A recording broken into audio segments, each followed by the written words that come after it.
इस कहानी में हम सीखेंगे कि हर परिस्थिति में खुश किस प्रकार रहा जाता है। बुद्ध का एक शिष्य था पूर्ण कश्यप। वह निश्चित ही पूर्ण हो चुका था, इसलिए बुद्ध उसे पूर्ण कश्यप कहते थे। एक दिन बुद्ध ने उससे कहा कि पूर्ण, अब तुम सच में ही पूर्ण हो गए हो। अब मेरे साथ रहने की कोई ज़रूरत नहीं है तुझे। अब तू जा, गांव-गांव, नगर-नगर घूम, देशाटन कर और लोगों में मेरे उपदेश बांट। मेरे पास जो तूने पाया है उसे लुटा। पूर्ण ने कहा, भगवान, मैं किस दिशा में जाऊं? आप इशारा कर दें। बुद्ध ने कहा, तू खुद ही चुन ले। अब तू खुद ही समर्थ है। मेरे इशारे की कोई ज़रूरत नहीं है तुझे।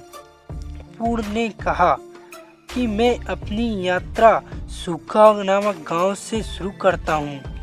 सूखा नाम का एक इलाका था उन दिनों बिहार में। बुद्ध ने कहा, तू खतरा मोल ले रहा है। वो जगह ठीक नहीं है, लोग सज्जन नहीं हैं, बड़े दुष्ट हैं, तुझे परेशान करेंगे। इन पीत वस्त्रों में उन्होंने भिक्षु कभी देखा ही नहीं, बड़े जंगली हैं, तू वहाँ मत जा। पूर्ण ने कहा, इसलिए उनको मेरी ज़रूरत है। किसी को तो जाना ही होगा। कब तक वे जंगली रहेंगे? कब तक उन्हें पशुओं की तरह रहने दिया जाए? मुझे जाना होगा, आप आज्ञा दें। बुद्ध ने कहा, ठीक है, तू जाना ही चाहता है तो जा, मगर मेरे सवालों के जवाब देता जा। पहला, अगर वह तुझे गालियां दे, तेरा अपमान करें तो तू क्या करेगा? पूर्ण ने कहा, इसमें सोचने वाली कौन सी बात है भगवान? धन्यवाद कहूँगा।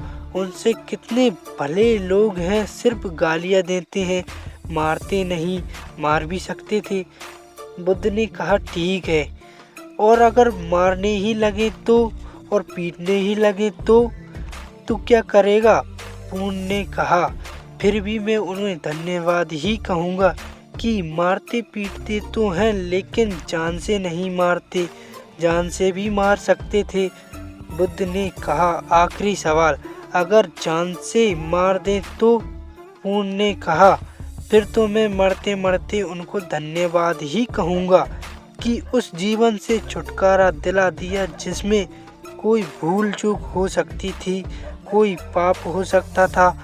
अब जीवन ही नहीं रहा तो कोई गलती होने की संभावना ही नहीं रही।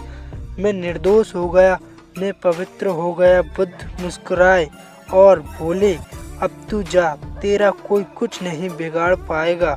खुश रहने का मंत्र यही है दोस्तों कि हर अंधेरे में उजाले की एक किरण ढूंढ लेना, हर आपदा में अवसर ढूंढ लेना, हर दुख में सुख की लकीर ढूंढ लेना। धन्यवाद।